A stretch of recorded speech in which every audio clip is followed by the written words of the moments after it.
continuando na audioleitura da Bíblia com Lana e Rosânia. Hoje nós vamos ler Jó do capítulo 32 ao 34. Diz assim a palavra: As falas de Eliú.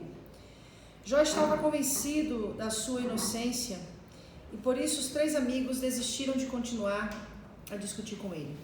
Acontece que ali estava um homem chamado Eliú, filho de Baraquel e descendente de Bus, do grupo de famílias de Rão. Eliú ficou muito zangado com Jó, porque este dizia que era inocente e que Deus era culpado. E também ficou zangado com os três amigos, porque eles não puderam responder a Jó, dando assim a ideia de que Deus estava errado. Eliú esperou para falar no fim, pois os outros eram mais velhos do que ele. Quando viu que eles não souberam como responder a Jó, Eliú ficou zangado. Primeira fala de Eliú. Então Eliú, filho de Baraquel e descendente de Bus, disse: Eu sou moço e vocês são idosos. Foi por isso que não me atrevi a dar a minha opinião. Pensei assim: que fale a voz da experiência, que os muitos anos mostrem a sua sabedoria. Mas acontece que dentro das pessoas há um espírito, há um sopro do Todo-Poderoso que dá sabedoria. Nós não ficamos mais sábios com a idade, nem sempre os velhos sabem o que é certo. Portanto, escutem o que digo, pois eu também vou dar a minha opinião. É Deus que tem que dar resposta a Jó. Esperei que vocês falassem e escutei as suas razões, enquanto vocês escolhiam as melhores palavras. Eu prestava toda a atenção, mas nenhum de vocês convenceu Jó, nem deu resposta às suas palavras. Como é que vocês podem dizer que descobriram a sabedoria? É Deus e não um ser humano quem terá de dar respostas a Jó. Eu nunca teria respondido como vocês, mas Jó estava falando com vocês e não comigo. Quero dar a minha opinião. Jó, estes três estão derrotados e não têm mais palavras para continuar a discutir. Eles já pararam, não falam mais. Será que devo continuar esperando enquanto estão calados? Não, eu darei a minha resposta agora e direi o que penso sobre o assunto. Tenho muito o que falar e já não consigo mais ficar calado. Se eu não falar, sou capaz de estourar como um odre cheio de vinho novo. Não aguento mais, preciso desabafar. Quero dar a minha opinião. Não vou tomar partido nessa discussão e não vou anular ninguém. Eu não costumo bajular, e se bajulasse, o Criador me castigaria. Darei a minha opinião com franqueza. Por isso, Jó, escute as minhas palavras e preste atenção em tudo o que vou dizer. Estou pronto para começar e vou falar o que penso. Darei a minha opinião com franqueza.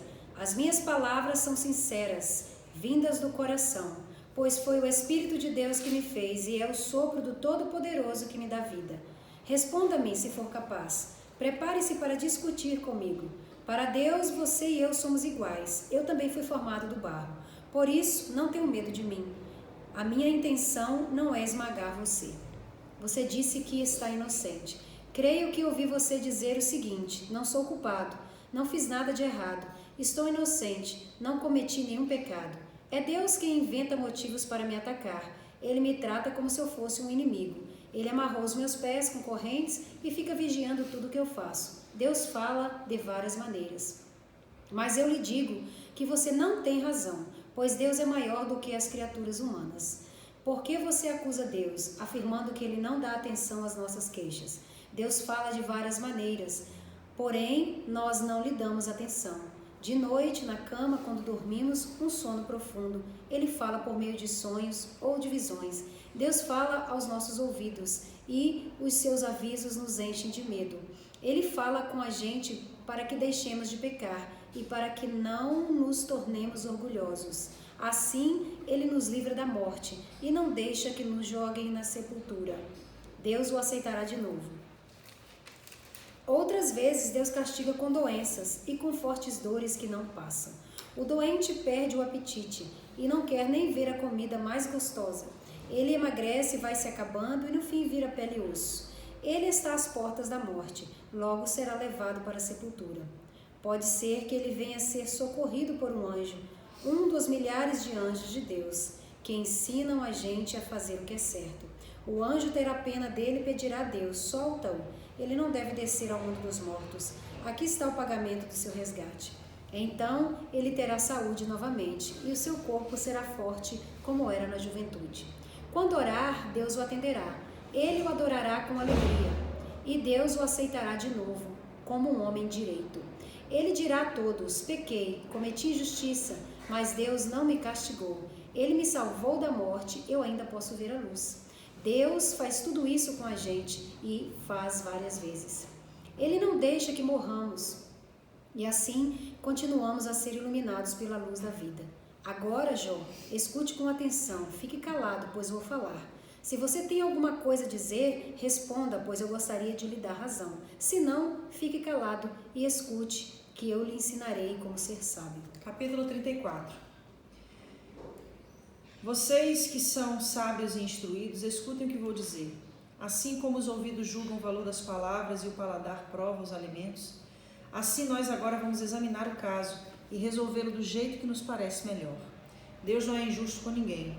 Jó está dizendo que é inocente, que Deus não quer lhe fazer justiça, e pergunta como é que poderia mentir dizendo que estou errado. Sofro de uma doença que não tem cura, embora não tenha cometido nenhum pecado. Neste mundo não há ninguém como Jó, para quem é tão fácil zombar de Deus como beber um copo de água. Ele anda com homens maus e se ajunta com gente que não presta, e diz assim: não adianta nada procurar agradar a Deus. Agora, vocês que têm juízo, me escutem. Será que Deus faria alguma coisa errada? Será que o Todo-Poderoso cometeria uma injustiça? Ele nos paga de acordo com o que fazemos e dá a cada um o que merece. Na verdade, o Deus Todo-Poderoso não faz o mal e não é injusto com ninguém. Quem entregou o poder a Deus? Quem o fez governador do universo? Se Deus quisesse, poderia voltar para si o fôlego, a respiração da gente. Então todas as pessoas morreriam juntas no mesmo instante e voltariam de novo para o pó. Deus é justo e poderoso. Agora, Jó, se você é sábio, escute e preste atenção no que vou dizer. Se Deus odiasse a justiça, não poderia governar o mundo. Será que você quer condenar aquele que é justo e poderoso? Deus condena os reis e as autoridades quando são maus, quando não prestam. Ele não mostra preferência pelas pessoas que estão no poder, nem favorece os ricos em prejuízo dos pobres, pois todos foram criados por ele. A morte pode vir de repente, no meio da noite. A pessoa tem um ataque e morre. Deus não precisa de ajuda para matar os poderosos, pois ele sabe tudo o que fazemos e vê todos os passos que damos. Não existe nenhum lugar, por mais escuro que seja, onde um pecador possa se esconder de Deus. Deus não precisa marcar um dia para que uma pessoa se apresente a fim de ser julgada por ele. Ele não necessita de examinar a vida dos poderosos para acabar com eles e dar a outros o seu lugar, pois Deus conhece o que eles fazem. De noite, ele os derruba e esmaga. Em público, na frente de todos, Deus os castiga, como se fossem criminosos, porque eles se afastaram dele e não quiseram obedecer a nenhum dos seus mandamentos. Eles fizeram com que os gritos dos pobres e explorados subissem até Deus, e ele os escutou. Mas, se Deus se calar, ninguém pode condená-lo. Se ele esconder o rosto, as pessoas e as nações ficarão sem defesa, e nada poderão fazer para evitar que homens maus as governem e explorem. Você resolveu parar de praticar o mal? Jó, será que você já reconheceu diante de Deus que você sofreu por causa dos seus pecados e que prometeu que não vai pecar mais? Será que você pediu a Deus que lhe mostrasse as suas faltas e resolveu parar de praticar o mal? Se você não aceita o que Deus faz, como espera que Ele faça o que você quer? Você é quem precisa responder e não eu. Diga-nos o que está pensando. As pessoas sábias e sensatas que me estão escutando certamente dirão assim: Jó não sabe o que está falando. O que ele diz não faz sentido. É só examinar bem as suas palavras e a gente vê que ele responde como um perverso. Jó é pecador, um pecador rebelde. Na nossa presença zomba de Deus e não para de falar contra ele. Eliú estava calado até agora e devia ter permanecido calado. Aí vem com aquele papo: eu sou mais novo, estava esperando os velhos falarem. Pelo menos ele tinha educação, né? Embora as suas palavras não tivessem razão. A gente vê no capítulo 31 do livro de Jó, e eu gosto muito desse último versículo do capítulo 31, aqui terminam as palavras de Jó, ou seja, Jó não tem mais o que dizer. E Eliú, então, ele traz dentro de tudo aquilo que ele já ouviu, né, dos três amigos de Jó, Eliú, Bildade e Zofar, ele contesta o que eles falaram, não dá razão a eles, e aí ele está agindo com prudência. A gente até pensa, poxa, alguém vai falar uma coisa certa, né? Na verdade, eu vejo que ele fala algo muito pertinente, né? Ele fala muitas coisas pertinentes, sim, muitas coisas são melhor do que os anciões. Sim, que são muito, muito fortes, né, nas suas verdades. Coerência. Mas o problema está nessa tendência de a gente achar que porque a gente conhece alguns princípios de Deus, algumas metodologias de ação de Deus que a gente pode engessar o agir de Deus. E aí que ele o erra, né? Porque ele chega a acusar Jó. Aí ele já é mais violento, mais duro nas palavras do que os amigos de Jó até então. Porque ele chega a declarar, né, que Jó foi um pecador e é rebelde. Inclusive a gente sabe que o capítulo 1 de Jó começa com Deus falando a Satanás: "Tens visto tu, meu servo Jó, homem fiel, obediente, que se aparta do mal." Mas você não acha que ele estava se referindo ao comportamento dele naquele momento com os amigos? Ele estava se referindo à justificativa de por que Jó estava passando por isso. Porque o livro de Jó, o centro do então livro de Jó... Então ele vai no mesmo... O centro do livro de Jó é o porquê que Jó estava passando por aquilo. Né? É o questionamento dos amigos de Jó e é agora a resposta de Eliú. Ou seja, por quê? E aí a gente depois vai entender isso, né? Mas a gente já tem falado em outras ocasiões. Então, na realidade, Eliú ele vem para enfatizar: olha, você está passando por isso porque você é um pecador, porque você é rebelde. Então ele traz uma posição de acusação. E aí eu quero aproveitar essa deixa para falar o quanto que é terrível quando a gente se coloca no lugar de Deus, para querer julgar as pessoas. Quer dizer, o erro de Eliú foi tudo isso. Ele estava indo por um bom caminho, mas quando ele entrou no fator de julgamento da situação de Jó, ele erra. Ele usa palavras coerentes. Sim. Acerca do conhecimento de Deus, acerca de como Deus faz, né, como Deus realiza, a grandeza de Deus, o poder de Deus. Mas na hora que ele vai aplicar esse conhecimento, é evasivo. Quantas vezes a gente mesmo, às vezes, e a gente vê pessoas fazendo, e a gente também às vezes faz por falta de realmente de atenção, né? De prestar atenção de que a gente não julga. Na verdade, somente Deus pode julgar. É muita pretensão da gente achar que porque a gente conhece porque a gente a é amigo palavra de Deus, e porque a gente é íntimo da palavra, ou porque a gente conhece determinados estudos a respeito do que a gente pretensiosamente achar que pode falar por Deus. Que a gente pode falar e definir que aquilo está acontecendo por causa disso ou por causa daquilo. Eu gosto muito, estou procurando aqui, o que Paulo fala em Romanos capítulo 2, versículo 1. Meu amigo, não importa quem você seja, você não tem desculpa quando julga os outros. Ou Paulo seja, fala isso, por né? mais que ele seja sensato, perdeu ali tudo porque está julgando Jó. Toda a insensatez, porque julgou. Então, é muito importante. As lições do livro de Jó são valiosíssimas para a nossa vida. Porque realmente quando a gente se coloca nessa posição de juiz, a gente peca primeiro contra Deus. Porque nós estamos querendo nos colocar no lugar de Deus. Porque qual é o único que pode julgar o ser humano? Deus. Então, quando eu julgo alguém, eu estou querendo me colocar no lugar de Deus. Eu estou tendo a pretensão de dizer que eu sei a real razão e motivo daquela pessoa estar passando por isso. Quando a gente não sabe de nada. Por mais que a gente saiba, aí eu vou falar de novo como Paulo, quão insondável é a mente do Senhor. Quem que somos nós, né? O poder. É exatamente sobre isso que você está falando, então, de Eliú. Sim. Ele estava diante de uma situação ali, vendo todo mundo falar, ficou calado, esperou e começou de uma maneira coerente. Ele começou coerentemente. Mas muitas vezes se perde o homem e a mulher de Deus quando ele sai de onde ele tem que estar. Sim. Porque aí ele desviou. Quer dizer, como é que ele poderia trazer algo que ele não sabia qual era a mente de Deus a respeito? Como a gente vê no livro de Jó, né? Como você acabou de falar. Uma coisa que eu acho muito interessante quando ele fala aqui no capítulo 32, ele fala assim, ó: se eu não falar, sou capaz de estourar como odre cheio de vinho. Ele tá cheio de vontade de falar. E aí eu queria falar uma coisa muito importante também. Não é sobre tudo que a gente tem que se manifestar, sabe? Estou aprendendo muito isso, viu? Não é sobre tudo que a gente tem que dar opinião. Ah, pastora, você viu que fulano falou aquilo, você não vai se pronunciar? Eu não preciso. Não é sobre tudo que eu preciso me pronunciar. Não é sobre tudo que eu tenho que trazer a minha opinião. As pessoas hoje estão muito sem filtro. É por isso que a internet hoje... chato, né? É por isso que a internet hoje, as redes sociais, tem se tornado uma coisa maçante. Porque as pessoas falam o que quer, discutem do que quer, as palavras que querem, não tem filtro. Não tem filtro para dizer que é bonito, não tem filtro para dizer que é feio, não tem filtro para dizer que gosta, não tem filtro para dizer que não gosta.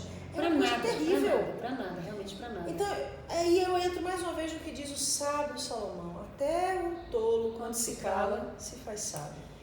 Que a gente possa hoje realmente pegar isso pra gente, porque estamos diante aí de uma situação eminente de caos, inclusive nisso também. Sim. Nesse pronunciamento, nessa liberdade que nós temos via rede social, em tudo isso, né? Sim. Porque é realmente um filtro que a gente tem que ter com a gente mesmo.